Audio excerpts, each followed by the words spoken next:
Look, I was really excited for Star Wars Outlaws. Honestly, I was. Check out this video if you don't believe me. But why does it always feel like when Ubisoft gets something good going for it, they can't quite help but shoot themselves in the foot with the nearest blaster? Not only will Star Wars Outlaws, a single-player game, mind you, come with a season pass, that's a battle pass with a slightly more single-player friendly coat on it, but it turns out it won't just be cosmetics, and it's not even that there'll be a battle pass exclusive broken weapon to run through the game with or anything like that. Instead, Ubisoft have stuck a whole side mission behind the more expensive editions, and not just any side mission, but one involving a certain Jabba the Hutt. Let's get into it. Now, obviously, Ubisoft have previous with this kind of thing, but we'll get to that. What does this news actually mean? The fact that Outlaws came with a season pass was in itself not too much of a surprise, but as reported by Spanish outlet Area Jugends, Ubisoft's website outlining the contents of the season pass, an optional extra to the 70 quid standard game, actually includes access to the Jabba's Gambit mission. To quote Ubisoft's website directly, they say the season pass will allow players to play the exclusive Jabba's Gambit mission at launch. Just as Kay is putting a crew together for the Canto Bite heist, she receives a job from Jabba the Hutt himself. Turns out that ND5 owes Jabba a debt from years ago, and he has come to collect. Sounds pretty good, doesn't it? So just to put that in perspective for you, one of Star Wars' most iconic villains and at least one of his side missions will only be available at launch to those players who fork out for the season pass, which you can currently only access with the $110 gold edition or the even more expensive $130 ultimate edition. It's not a great look for Ubisoft, especially given that the mission in question reads like it's Kay's introduction to Jabba,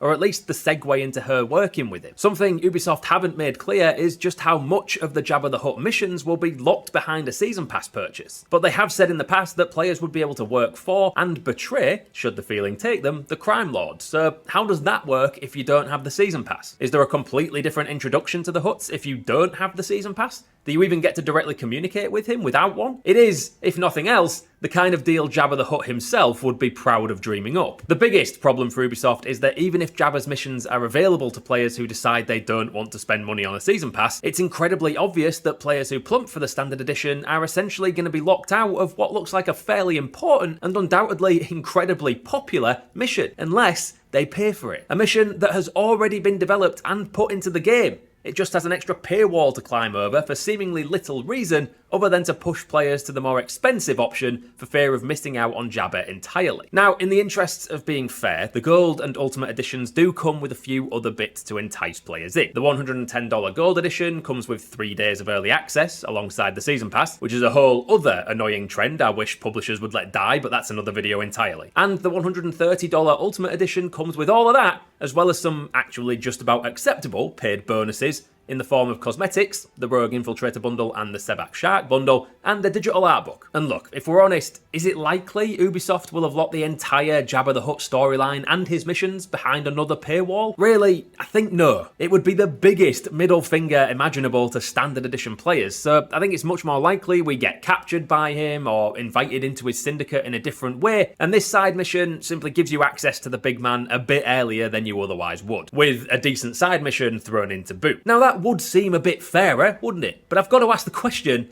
is this really bloody necessary? Locking fairly important or otherwise desirable content behind paywalls isn't anything new, obviously. This isn't really a Star Wars Outlaws specific problem, but it is setting a pretty piss-poor precedent that's becoming more and more prevalent, that single-player games can hide missions or story-related elements behind what is basically a battle pass, and just call it that. Season pass is fooling no one. They're basically the same thing. Ubisoft, as we said, have quite a lot of previous with this kind of thing. Assassin's Creed Mirage may have just about mercifully avoided that controversy at least, but Valhalla hid the Legend of Beowulf bonus mission behind a season pass, a mission that became available right at the start of the game, so it's not like they had any real excuse for omitting it. Valhalla's season pass also included the Wrath of the Druids and Siege of Paris expansions, but I'd argue expansions are a little different since they actually extend the story and world outside of its original scope at launch. The Beowulf mission arguably didn't do that. It just doesn't quite sit right when singular side quests are sold as part of bigger bigger, more expensive editions. And it's not just Ubisoft, let's be real. This Ultimate Edition, early access, missions locked behind paywalls problem has been slowly spreading its stench across the gaming landscape for a while. And even then, it's not always immediately obvious. Hogwarts Legacy arguably hid one of its best side missions behind the biggest paywall I can just about think of, with its PlayStation exclusive,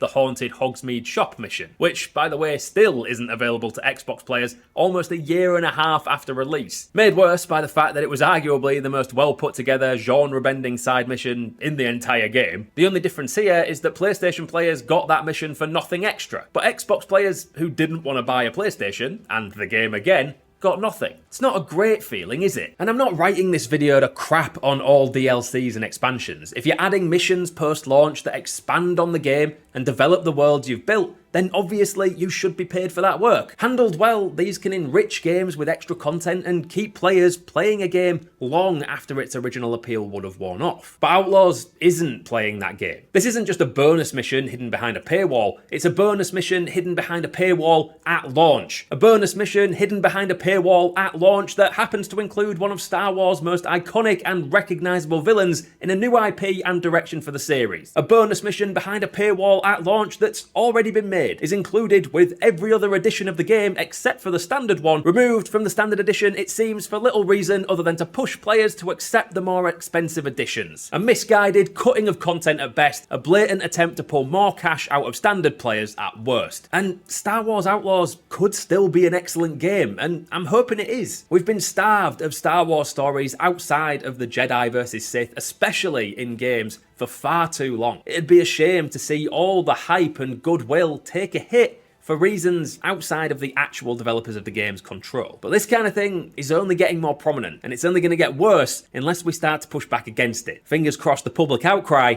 can do enough to start to turn the tide. Well, those are our thoughts on the controversy anyway. What do you make of it all? Let us know down in the comments, and while you're here with us, once you've liked the video of course, YouTube is showing you the perfect video for you to watch next, so stick around and check that out right here.